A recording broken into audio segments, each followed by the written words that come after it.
Rebirth of my little queen episode 11 love कभी mister Maheshwari तो कभी द्रांश को देखती। इस वक्त वे लोग लव के रूम में बैठे थे जो सेकंड फ्लोर पर ही था। द्रांश दिव्य को लेकर सोफे पर बैठा था।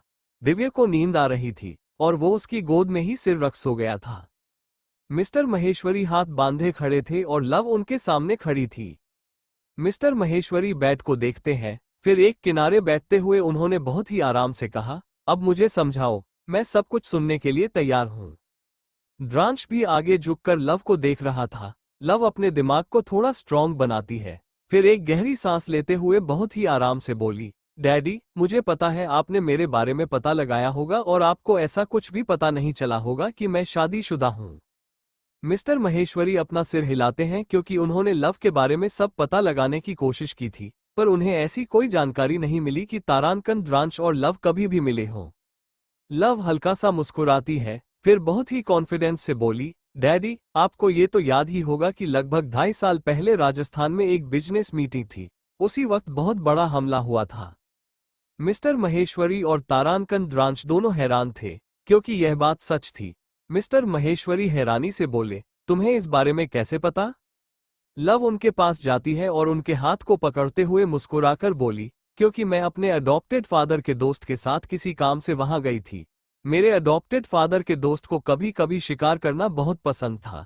उसी दिन मैं उनके साथ जंगल में गई थी। वहीं झाड़ियों के पास ही मुझे एक आदमी मिला था। वो तारांकन, द्रांश था। द्रांश की आंखें गहरी होने लगी और उसकी मुट्ठी आपस में बंद होने लगी। कुछ पुरानी यादें उसके दिमाग के चारों तरफ घूमने लगी थी। वो थोड़ा बेकाबू हो गया था। लव आगे बोली, तभी मैंने उसे पहली बार देखा था। वो मुझे अपने पास आने नहीं देना चाहता था और न ही खुद को छूने देना चाहता था, पर वह होश में था और खुद की मदद कर सकता था, इसलिए मैं उसे आसानी से बचा पाए। तभी से हमारा मिलना जुलना बढ़ गया। फिर मेरे 18 साल पूरे होते ही हमने शादी कर ली थी। मुझे लगा था कि द्रांश एक नॉर्मल इंसान है, पर जब पता चला कि वह एक पावरफुल बिजनेसमैन है और उसके कई सारे दुश्मन हैं, तो मैं थोड़ा उदास हो गई। उसने वादा किया कि एक बार वह सब कुछ सेटल कर देगा तो हम वापस साथ में रहेंगे। पर उससे पहले मैं ही माहेश्वरी परिवार में वापस आ गई। आप ऐसे मत सोचिएगा कि इस बीच में हम कभी मिले नहीं, हम चुपके से मिले थे। इतना कहकर वह अपने गले को साफ करती है, फिर आगे बोलती है, आप चाहे तो पता कर सकते हैं, कुछ वक्त पहले ही हम अस्पताल में भी मिले थे। क्या आपने न्यूज में खबर नहीं सुनी थी कि हम दोनों काफी देर तक वॉशरूम में थे? वो मुझसे शिकायत कर रहा था कि मैं उसके साथ क्यों नहीं रहती। लव को लगा उसने बहुत अच्छी स्टोरी सुनाई है, इसलिए वो मुस्कुराने लगती है और पूरे कॉन्फिडेंस से मिस्टर महेश्वरी को देखती है। मिस्टर महेश्वरी किसी गहरी सोच में गुम हो गए। उनके चेहरे को देखकर पता लगाना मुश्किल था कि उन्हें लव की बातों पर विश्वास है या नहीं। इस बीच तारांकन, द्रांश ने कुछ नहीं कहा। वो कंफ्यूज और गुस्से में था। मिस्टर महेश्वरी अचानक खड़े हो गए और वहां से चले गए। उनके कुछ ना बोलने से लव थोड़ा सा परेशान हो जाती है। वह जैसे ही उनके पीछे जाने लगी, मिस्टर महेश्वरी उसे हाथ दिखाकर रोक देते हैं और वहां से चले जाते हैं। लव अपने माथे को रगड़ने लगती है। द्रांश सोते हुए दिव्य को देखता है, फिर उसे बेड पर लिटाकर लव को देखने लगा, जो दरवाजा खोलकर जाने वाली थी। उसने एक झटके से दरवाजा बंद कर दिया और लव को दीवार से चिपका कर उसे किस करना स्टार्ट कर दिया। लव एकदम से हैरान थी, मगर तारांकन, द्रांश जब 2.5 साल पहले के बारे में सोचता है तो उसका दिल बेकाबू होकर धड़कने लगा था। लव उसकी बेताबी नहीं समझ रही थी। पहले तो वह उसे खुद से दूर करना चाहती थी, मगर जब उसने तारांकन, द्रांश का शरीर इतना ठंडा महसूस किया तो उसकी आईब्रो कस गई। द्रांश लगातार उसे किस करता रहा।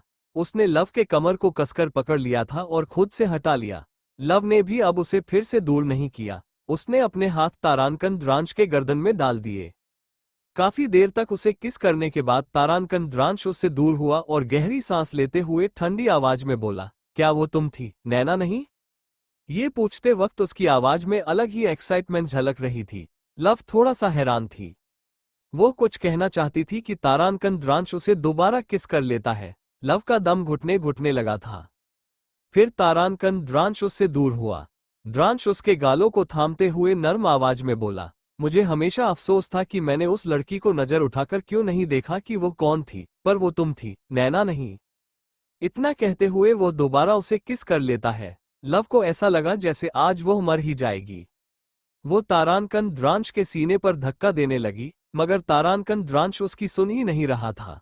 लेकिन तारानकन द्रांश फिर खुद को संभालता है और लव से दूर हो जाता है, मगर उसकी आंखों में खुशी साफ देखी जा सकती थी।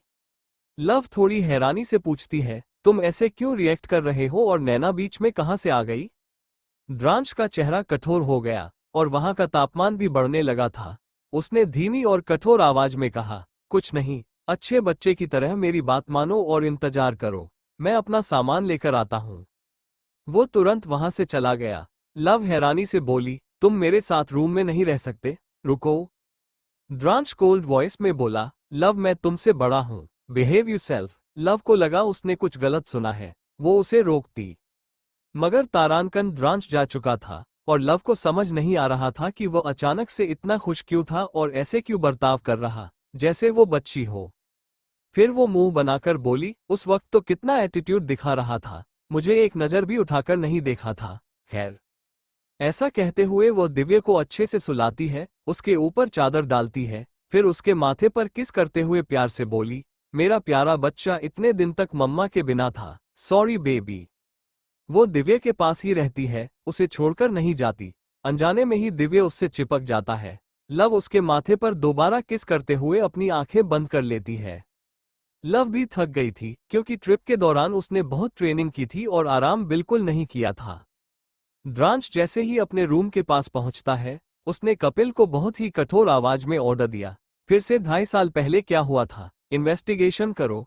मैं जानना चाहता हूं कि उस राजस्थान के जंगल में नैना कहां से पहुंची और उसने ये क्यों कहा कि उसने मेरी मदद की थी। वो अपने रूम में चला गया और अपना सामान पैक करने लगा। कपिल हरकत में आ गया, मगर फिर सिर हिलाते हुए बोला, ओके बिग बॉस। वो तुरंत वहां से चला गया। सुबह के 4 बजे थे। द्रांश और लव सो रहे थे। दिव्य दोनों के बीच में सो रहा था। अचानक उनके रूम के दरवाजे पर किसी ने नॉक किया। द्रांश बहुत हल्की नींद में था, उसकी आंखें तुरंत खुल गया। उसकी आंखें गहरी हो गई जब उसने टाइम देखा। दरवाजा इतनी तेजी से नॉक किया जा रहा था कि तारानकन द्रांश गुस्से से दरवाजे को देखता है। वो अपनी जगह से खड़ा हुआ, फिर अपनी शर्ट पहनकर जैसे ही उसने दरवाजा खोला, बाहर मौजूद लोग हैरान हो गए। अपने सामने पुलिस को देखकर तारानकन द्रांश की आंखें छोटी हो गईं। इस वक्त तारानकन द्रांश मास्क में नहीं था, तो कोई उसे ठीक से पहचान नहीं पा रहा था। इंस्पेक्टर ने अपने गले को साफ किया और बहुत ही गंभीर होकर बोले, क्या मिस लव अंदर है? आप उन्हें बाहर बुलाइए। द्रांश अपनी आंखें छोटी कर लेता है, वो अपनी जगह से नहीं हटता। उसने बहुत ही कठोर आवाज में पूछा, आपको मेरी बीवी से क्या काम है? पुलिस इंस्पेक्टर को थोड़ा सा डर महसूस होता है, मगर उन्होंने इस बार कठोर स्वर में कहा, आपकी बीवी पर आरोप लगा है कि उन्होंने मिस मेघा का रेप करवाने की कोशिश की है। हमारे पास सारे सबूत हैं, हमें उनसे कुछ पूछताछ करनी है। द्रांश ने देखा कि लव सो रही है। वो अंदर जाकर अपना मास्क लेता है और उसे पहनते हुए ठंडे भाव से बोला, पहले मैं वो सबूत देखना चाहूंगा, वरना आप मेरी बीवी से नहीं मिल सकते। इतना कहते ही दरवाजा बंद कर लेता है। पुलिस इंस्पेक्टर को तारानकन द्रांश से थोड़ा डर लग रहा था, क्योंकि उसकी पर्सनैलिटी ऐसी थी, और उन्होंने ज्यादा कुछ नहीं कहा। वे सभी नीचे चले जाते हैं। मेघा वहां मौजूद थी। वो डरते हुए रक्षित की बाहों में रो रही थी। वहां ज्यादा लोग मौजूद नहीं थे। मिस्टर महेश्वरी वहां मौजूद नहीं थे, केवल मिसेज महेश्वरी थी, जो डरी हुई थी। मिस्टर माहेश्वरी और अमन यहां नहीं थे, पर द्रांश को देखकर वो राहत की सांस लेती है।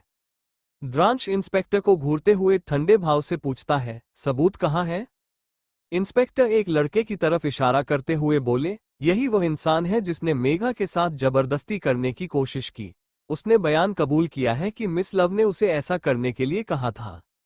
द्रांश अजीब तरीके से मुस्कुराया और अपने दोनों हाथ जेब में डालते हुए फिर डोमिनेटिंग आवाज में बोला, क्या पुलिस अपना काम करना भूल गई है?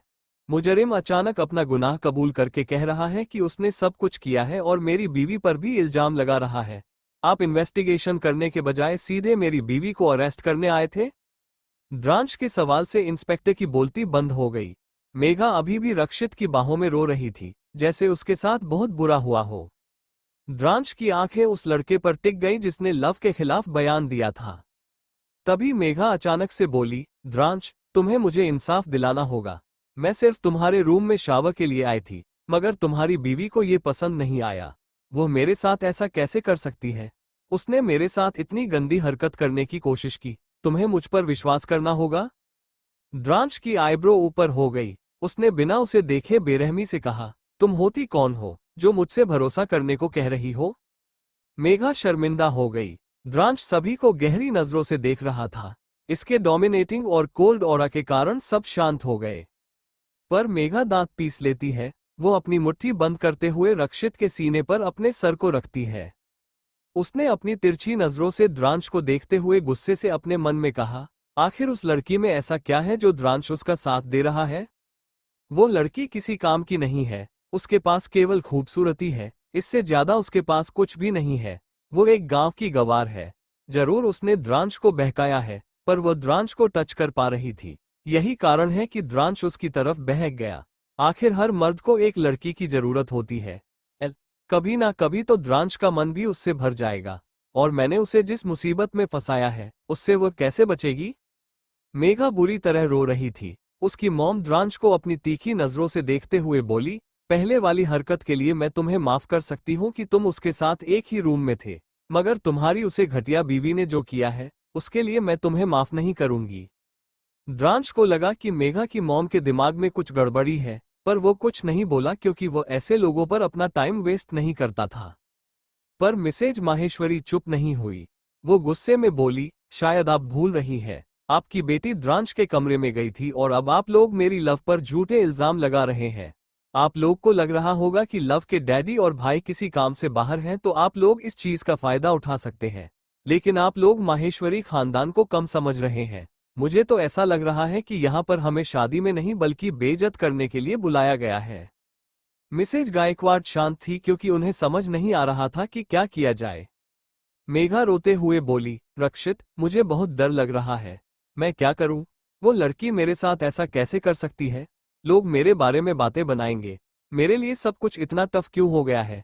मैं कैसे लोगों से नजरें मिलाऊंगी? रक्षित उसे शांत करते हुए बहुत ही आराम से बोला, कुछ नहीं होगा, और ना ही कोई तुम्हें कुछ कहेगा। जिसने तुम्हारे साथ ये किया है उसे उसकी सजा जरूर मिलेगी। ये सुनकर मेघा अंदर ही अंदर मुस्कुराई, लेकिन द्रांश की आईब्रो ऊपर हो जाती है। वो बहुत ही डरावनी और डोमिनेटिंग तरीके से रक्षित को देखता है, जैसे वार्निंग दे रहा हो। फिर अपना एक हाथ अपनी जेब से निकालते हुए उसने ठंडा भाव से इंस्पेक्टर को घूरा और एक एक शब्द पर जोर देते हुए बोला, इंस्पेक्टर, यहाँ ऐसा कोई भी सबूत मौजूद नहीं है जिसके जरिए आप मेरी बीवी को अरेस्ट कर सकें, और न ही आपके पास कोई अरेस्ट वारंट है। बेहतर होगा आप अपने काम पर ज्यादा फोकस करें। इतना कहते ही वो मुड़ा और जाने लगा। जिस लड़के ने अपना गुनाह कबूल किया था वो जल्दी से दांत पीसते हुए बोला, मैं गवाह हूं, मैं अपना गुनाह कबूल करता हूं। मैंने सब कुछ किया, मगर मुझे आपकी बीवी ने ये सब करने के लिए बहुत सारे पैसे दिए थे। हमारे बीच डील हुई थी। उसने कहा था कि अगर मैं दुल्हन के साथ जबरदस्ती करूंगा और उसका वीडियो बनाकर इंटरनेट पर वायरल कर दूंगा तो वह मुझे और पैसे देगी। मेघा बोली, द्रांश, अब तुम्हें क्या सबूत चाहिए? द्रांश रुक गया, लेकिन वह पलटकर किसी को देखा नहीं। उसने डेविल स्माइल करते हुए ठंडा भाव से अपने माथे को रगड़ा। कपिल भी वहां आ गया था। उसने सब कुछ सुना था और द्रांश के चेहरे के एक्सप्रेशन देखकर समझ गया कि वो बहुत ही ज्यादा गुस्से में है। इसलिए बात को संभालते हुए उसने लड़के से कहा, तुम्हारे पास कैसे सबूत हैं कि मैडम ने तुम्हें काम पर रखा था, और वह तुम्हें कैसे जानती हैं? तुम मैडम से कब मिले? उन्होंने तुम्हें कैसे पैसे दिए? कितने वक्त से तुम उन्हें जानते हो?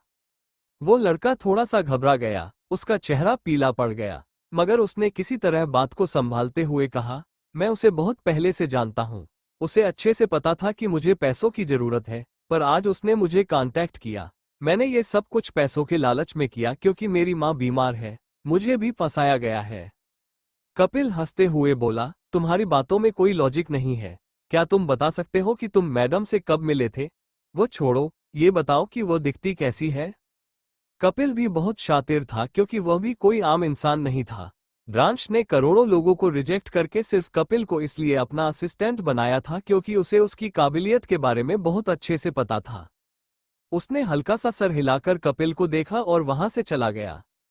कपिल नीचे आ गया। वहीं मेघा एकदम से चिल्लाई, द्रांश, तुम कहाँ जा रहे हो? क्या तुम अपनी पत्नी के कारनामे को छुपाना चाहते हो? पर उसने जो किया है उसकी कोई माफी नहीं। अगर वह मुझसे माफी मांग लेती है तो मैं तुम्हारे लिए जरूर उसे माफ कर दूंगी और कोई केस नहीं करूंगी। ये कहते हुए वो फिर से रोने लगी, लेकिन उसके शब्द ऐसे थे कि सबको लग रहा था मेघा का दिल बहुत बड़ा है और वो लव जैसे क्रिमिनल को केवल माफी मांगने से ही माफ करने को तैयार थी। मगर द्रांश इस पर रुक गया। उसने डोमिनेटिंग और दबंगई भरी आवाज में कहा, मुझे डर है मिसेज लविष्का द्रांश रंधावा की माफी तुम अफोर्ड नहीं कर पाओगी।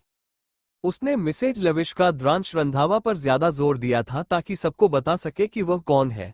उसके बाद द्रांश ने किसी पर ध्यान नहीं दिया और चला गया, क्योंकि बहुत मुश्किल से उसे लव के पास सोने का मौका मिला था और वो इन लोगों पर समय बर्बाद नहीं करना चाहता था। कपिल अपनी कोल्ड नजरों से उस लड़के को देखने के बाद इंस्पेक्टर से व्यंग्य भरी मुस्कुराहट के साथ बोला, इंस्पेक्टर, क्या आप इस गवाह की बात कर रहे थे जिसने खुद जुर्म को अंजाम दिया था? मुझे लगता है आजकल की पुलिस अपना काम करना भूल चुकी है, पर मुझे अपना काम करना बहुत अच्छे से आता है। मैं आपके साथ पुलिस स्टेशन चलूंगा और हर एक चीज का ध्यान रखूंगा। इंस्पेक्टर पहले से ही डरे हुए थे। वे कपिल की बात मान लेते हैं और उसे लड़के के साथ पुलिस स्टेशन चले जाते हैं। मेघा इतनी गुस्से में थी कि उसका मन कर रहा था कि वह लड़के का खून कर दे, मगर वो कमजोर लड़की की तरह रोते हुए बोली, रक्षित, मुझे डर लग रहा है कि अगर लव ने फिर से मेरे साथ वही किया तो? रक्षित उसे संभालते हुए कोल्ड आवाज में बोला, चिंता मत करो, जिसने भी यह किया है मैं उसे छोड़ूंगा नहीं, फिर वो चाहे कोई भी हो, तुम बस आराम करो। वो उसे शांत करने लगता है। मिसेज माहेश्वरी उन सभी को गुस्से में देखते हुए चली गई। रूम में पहुंचते ही उन्होंने मिस्टर माहेश्वरी और अमन को कॉल किया, मगर दोनों का कॉल स्विच ऑफ आ रहा था, इसलिए परेशान होकर बैठ जाती है। रूम में पहुंचते ही द्रांश दरवाजा लॉक कर लेता है। वो दोबारा अपनी शर्ट उतार देता है क्योंकि उसे सोते वक्त शर्ट पहनना पसंद नहीं है। फिर वो लव को देखने लगता है। लव ने इस वक्त घुटने तक का नाइटी पहना था, जो ब्लैक कलर का था और उसकी बॉडी पर चमक रहा था। लव की गोरी त्वचा पर नाइट सूट का रंग साफ नजर आ रहा था। नाइट सूट की ऊपर साइड थोड़ी नेट की थी, इसलिए उसकी गर्दन भी नजर आ रही थी। द्रांश की आंखें गहरी होने लगी। वो लव के पास बैठकर उसके गोरे पैरों पर अपने हाथ को रख लेता है और धीरे धीरे अपने हाथ को ऊपर की तरफ ले जाने लगता है।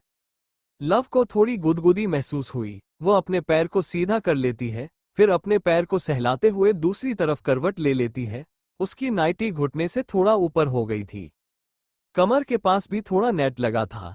द्रांश अपने हाथ को उसकी कमर पर फेरने लगा और जोर से मसल दिया। आह! नींद में ही लव की हल्की आह निकल गई। वो बहुत ज्यादा थकी हुई थी, इसलिए गहरी नींद में थी। द्रांश उसे पीछे से गले लगा लेता है और उसकी गर्दन पर अपने सिर को रख लेता है। उसे पता था कि अगर लव जाग गई तो वह उसे अपने इतने पास नहीं सोने देगी, इसलिए उसने ऐसी हरकत नहीं की जिससे लव जाग जाए और उसे पीछे से गले लगाकर अपनी आंखें बंद कर लेता है। दोनों सुकून की नींद सो रहे थे। द्रांश को जल्दी नींद नहीं आती थी, लेकिन लव के पास हुआ तो आराम से सो गया। सुबह के 9 बजे बज रहे थे। नीचे दोबारा पुलिस आई थी और सारे मेहमान इकट्ठा थे।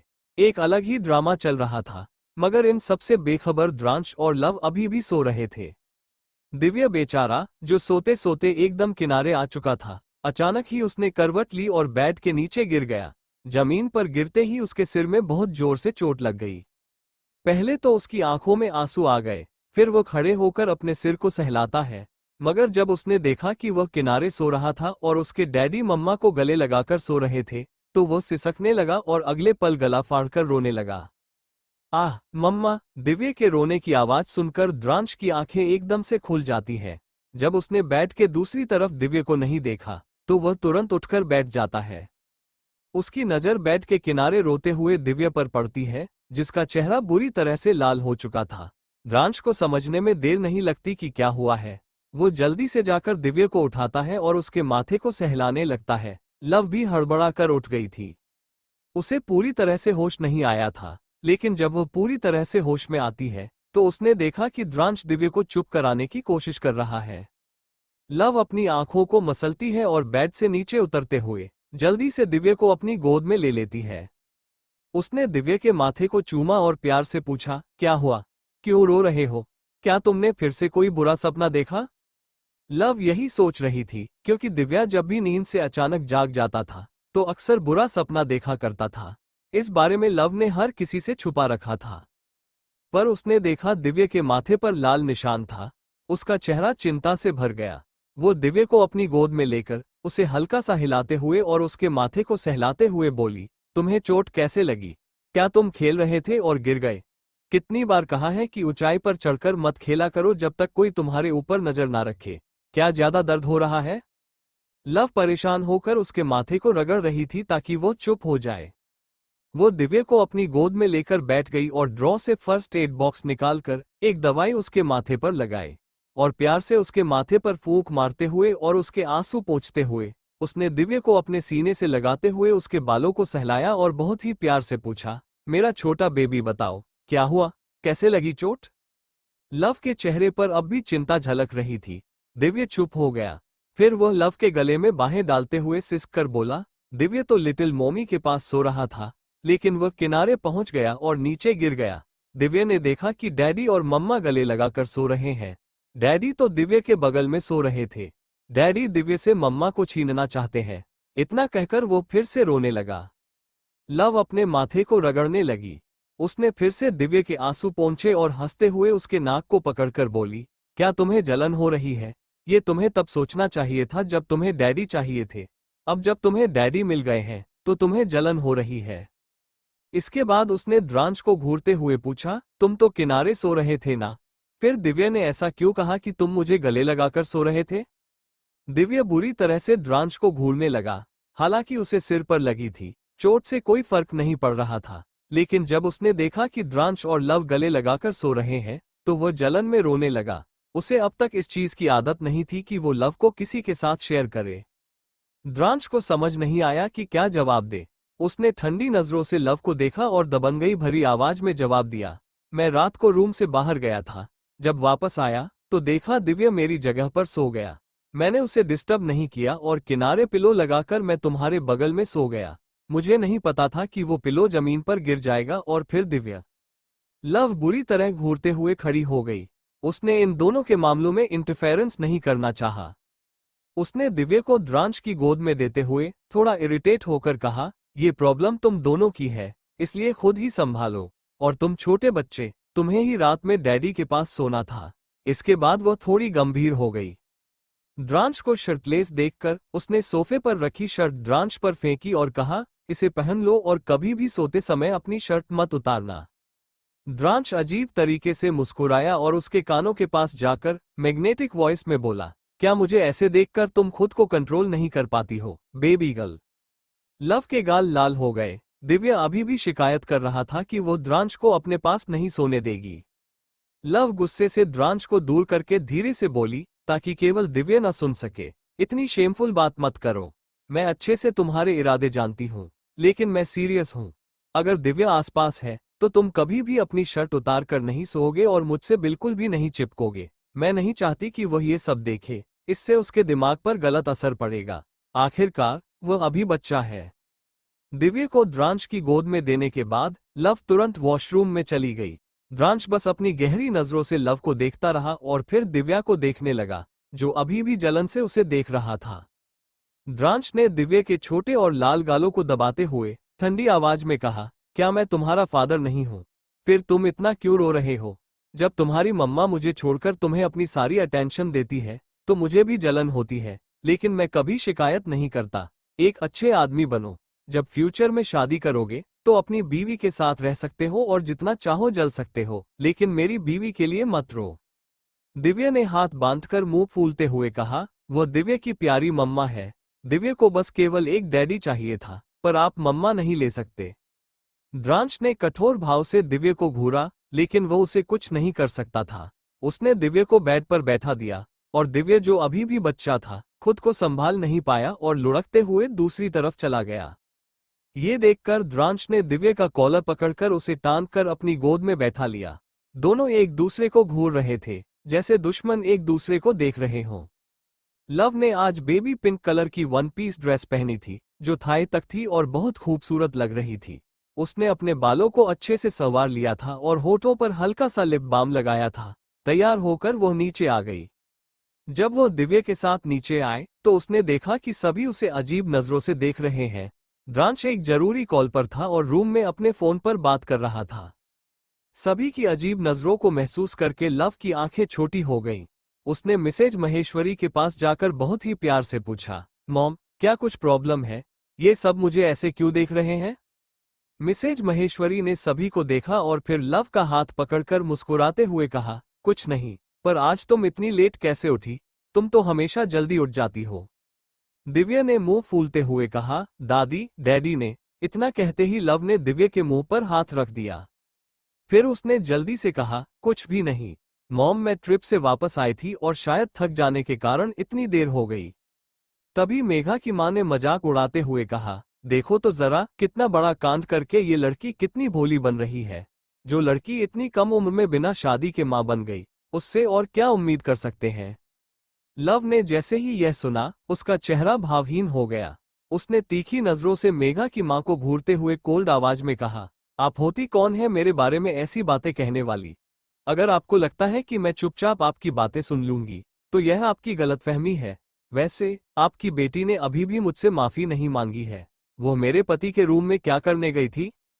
मेघा की मां हंसते हुए बोली, देखो तो जरा कितना एटीट्यूड है इस लड़की में।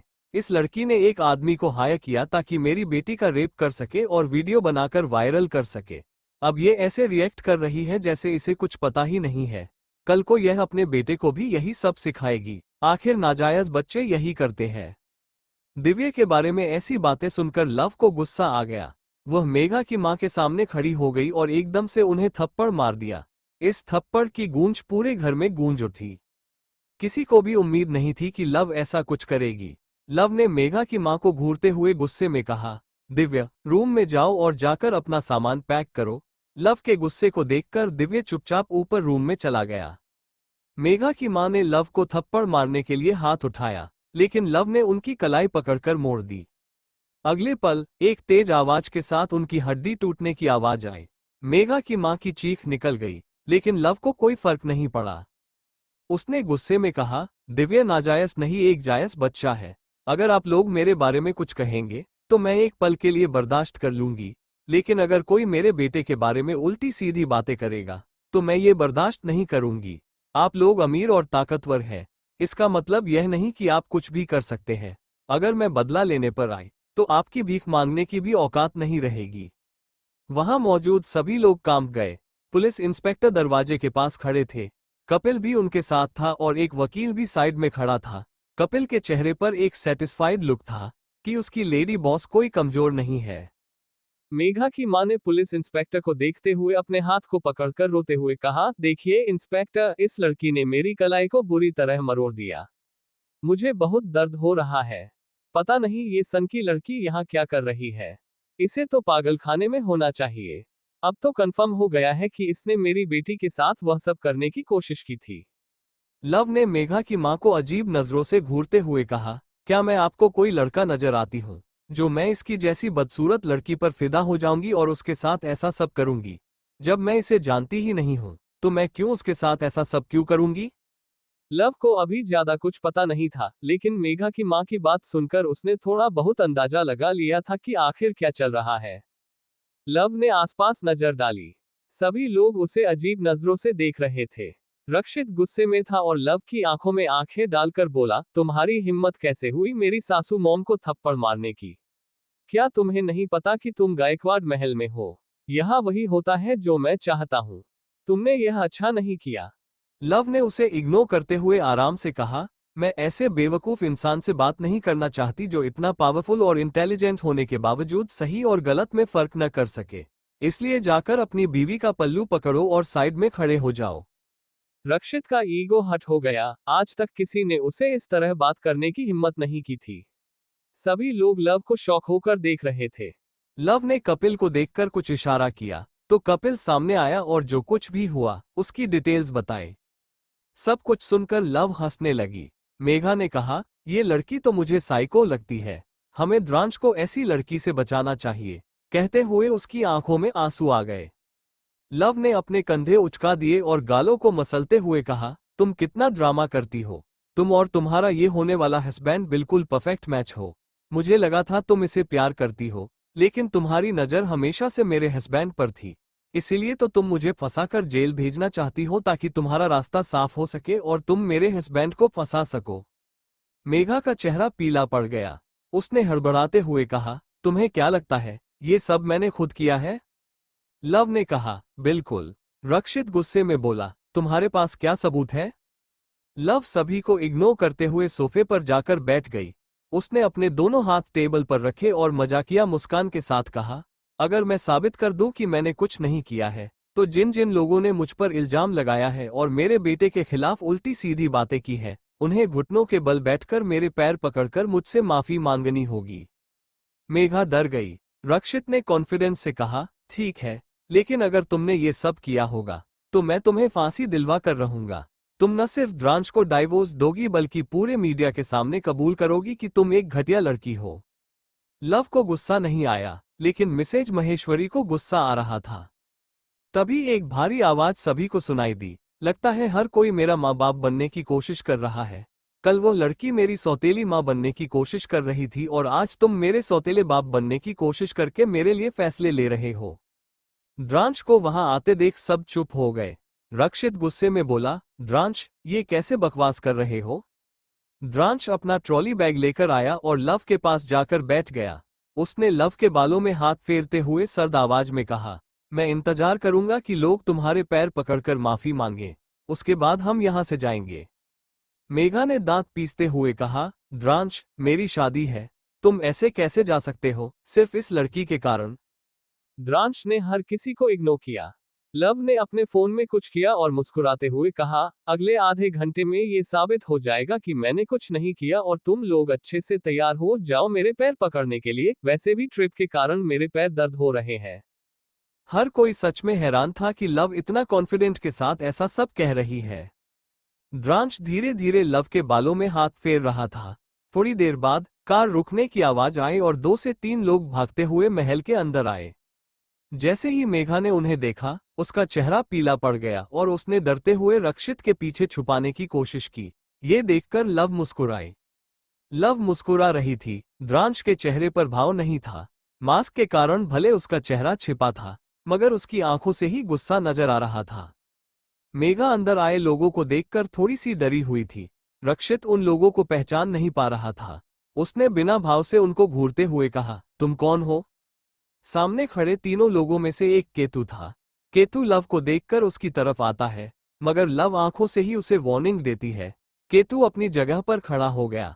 द्रांश ने इस वार्निंग भरी नजरों को साफ देख लिया था, मगर इस वक्त वो कुछ भी नहीं बोला। केतु बहुत ही ज्यादा सीरियस हो जाता है। उसने कपिल के पास एक वकील को देखा। वो तुरंत पहचान गया कि यह पूरे देश के सबसे जाने माने वकील थे, जिन्हें कोई हायर नहीं कर सकता था, सिवाय 1 या 2 लोगों के। पर सबको पता था कि वो वकील द्रांश रंधावा के लिए काम करता है। केतु एक पेन ड्राइव और कुछ डॉक्यूमेंट्स वकील को दे देता है। एडवोकेट साहनी चुपचाप उस फाइल को देख रहे थे, पर उनकी आंखों में एक चमक आ गई। मेघा तो अपने दांत पीस लेती है। किसी को कुछ समझ नहीं आ रहा था कि हो क्या रहा है।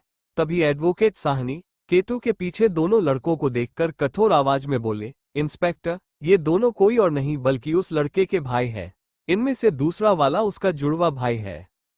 इंस्पेक्टर कंफ्यूज होकर बोले, तो इससे क्या साबित होता है? इससे मीज लव बेगुनाह साबित नहीं होती है।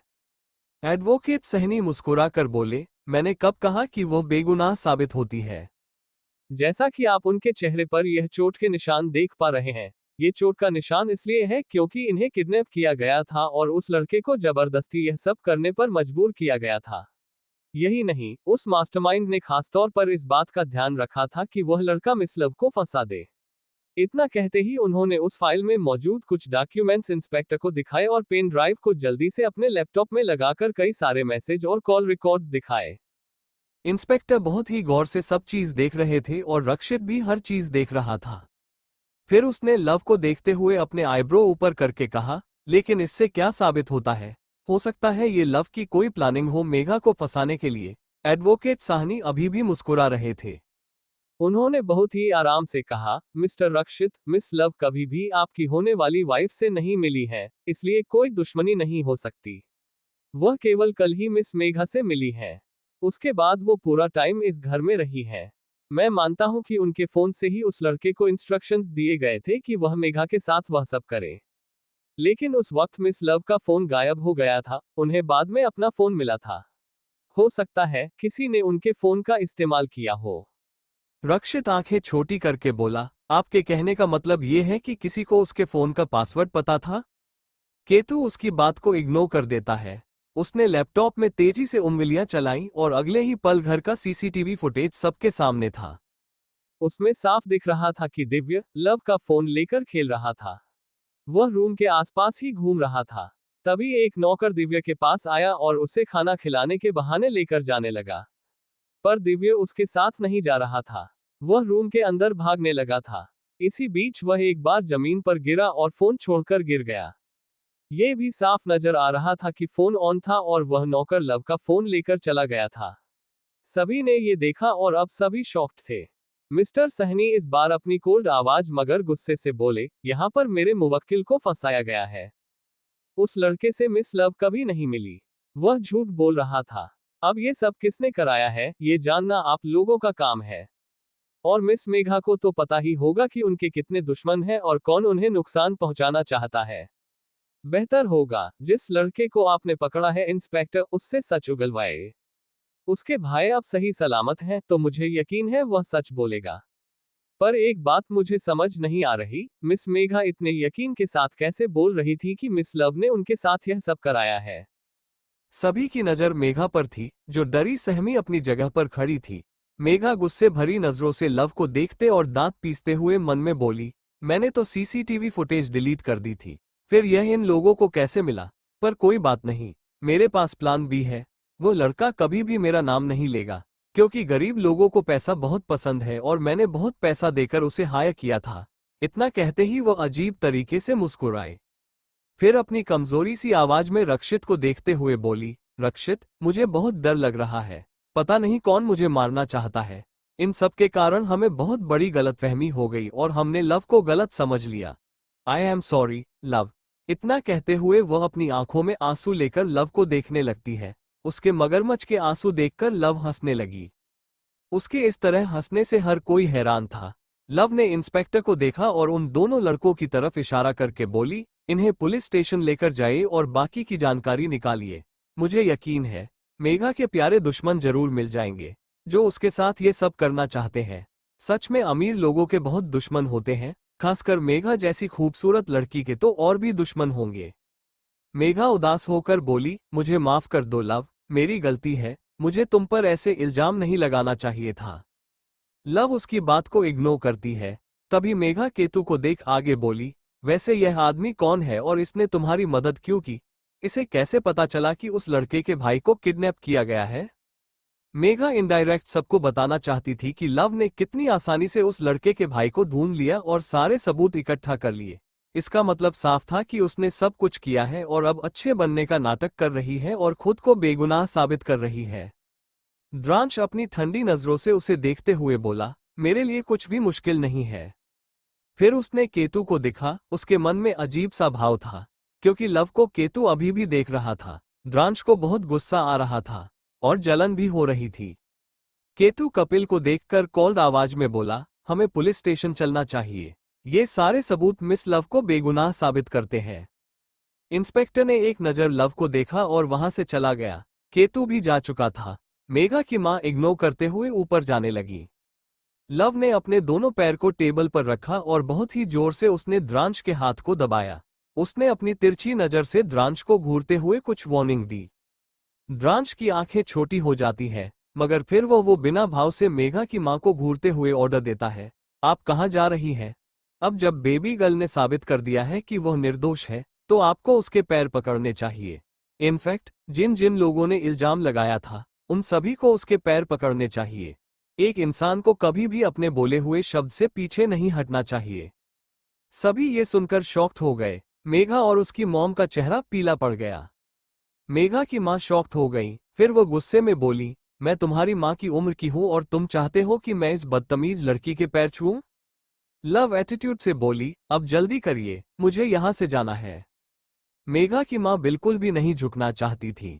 रक्षित द्रांश को घूरते हुए बोला, द्रांश, वो मेरी होने वाली सासू मॉम है, तुम क्या करना चाहते हो? द्रांश उसे इग्नोर कर देता है। उसने इस बार बहुत ही गुस्से में कहा, आप लोग बेबी गर्ल के पैर छूने वाले हैं या नहीं? मेघा गुस्से में बोली, द्रांश तुम क्या कर रहे हो? हम सब एक ही फैमिली है, तो क्यों ऐसा कर रहे हो? ये सब बस एक गलतफहमी थी। द्रांश अजीब तरीके से हंसा, फिर उसने अपने गार्ड को देखा। उसके गार्ड का कैप्टन मेघा की मां के चेहरे को देखकर बिना किसी भाव के आगे बढ़ा। कोई कुछ समझ पाता उससे पहले ही उसने एक जोरदार थप्पड़ मेघा की मां के गालों पर मार दिया। यही नहीं, लोग अभी इस शौक से बाहर भी नहीं निकले थे कि उसी गार्ड ने एक थप्पड़ मेघा को भी मार दिया। दोनों जमीन पर गिर गईं। द्रांश अब गुस्से में खड़ा हो चुका था।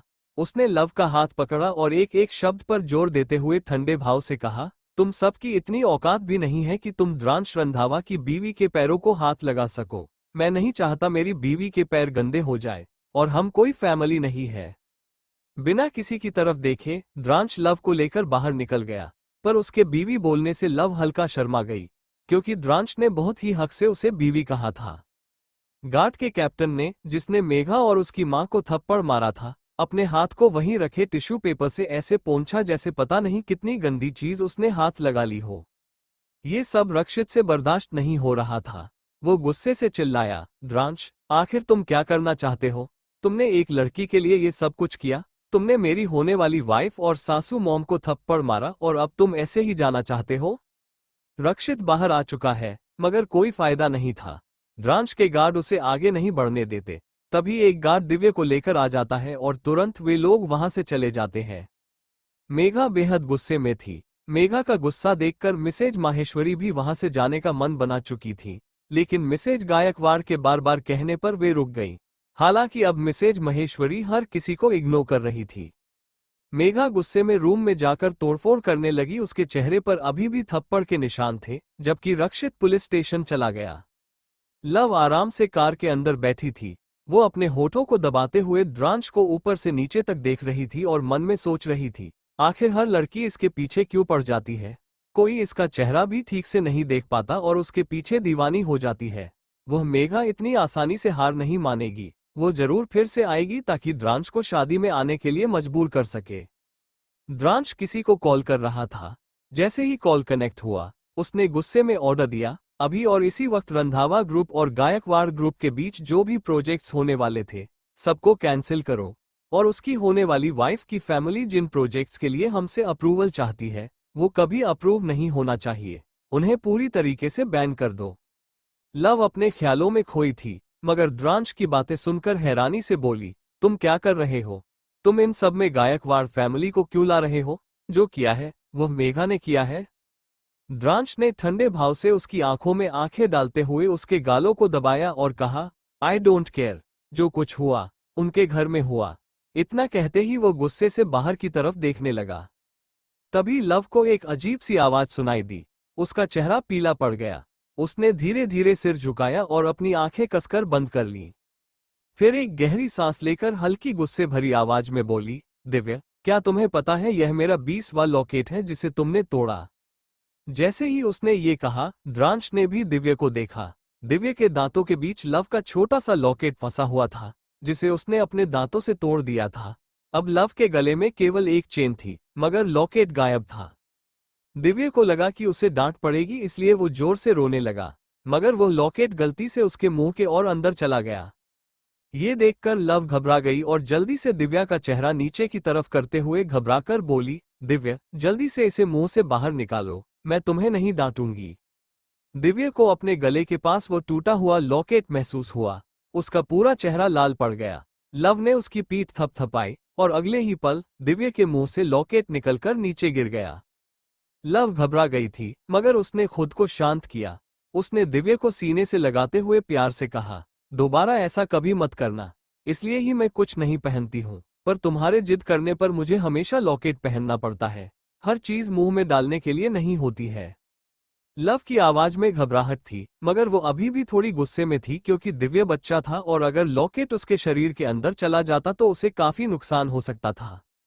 जब द्रांश ने देखा कि दिव्य का चेहरा पूरी तरीके से लाल पड़ गया है, तो वो उसे अपनी गोद में ले लेता है। उसने बेहद शांत आवाज में ड्राइवर को ऑर्डर दिया, हॉस्पिटल चलो। फिर वो दिव्य के मुंह को खोलकर अंदर देखने की कोशिश करने लगा कि कहीं उसके मुंह में खरोंच या कोई नुकसान तो नहीं हुआ है। दिव्य के होठों के पास हल्का सा कट लगा था, ये देखकर लव का चेहरा और भी पीला पड़ गया। कुछ ही देर में वे अस्पताल पहुंच गए। द्रांश की गोद में दिव्या था। लव जैसे ही कार से बाहर निकली, उसकी नजर अपने गले की चेन पर पड़ी। उसने गुस्से से उसे तोड़कर फेंक दिया, फिर अपने हाथ में पहने ब्रेसलेट को भी निकालकर फेंक दिया। बेरहमी से खींचने के कारण उसकी कलाई और गर्दन पर हल्का सा निशान पड़ गया था। डॉक्टर ने दिव्या का चेकअप किया। लव ने डॉक्टर से पूछा, क्या सब ठीक है?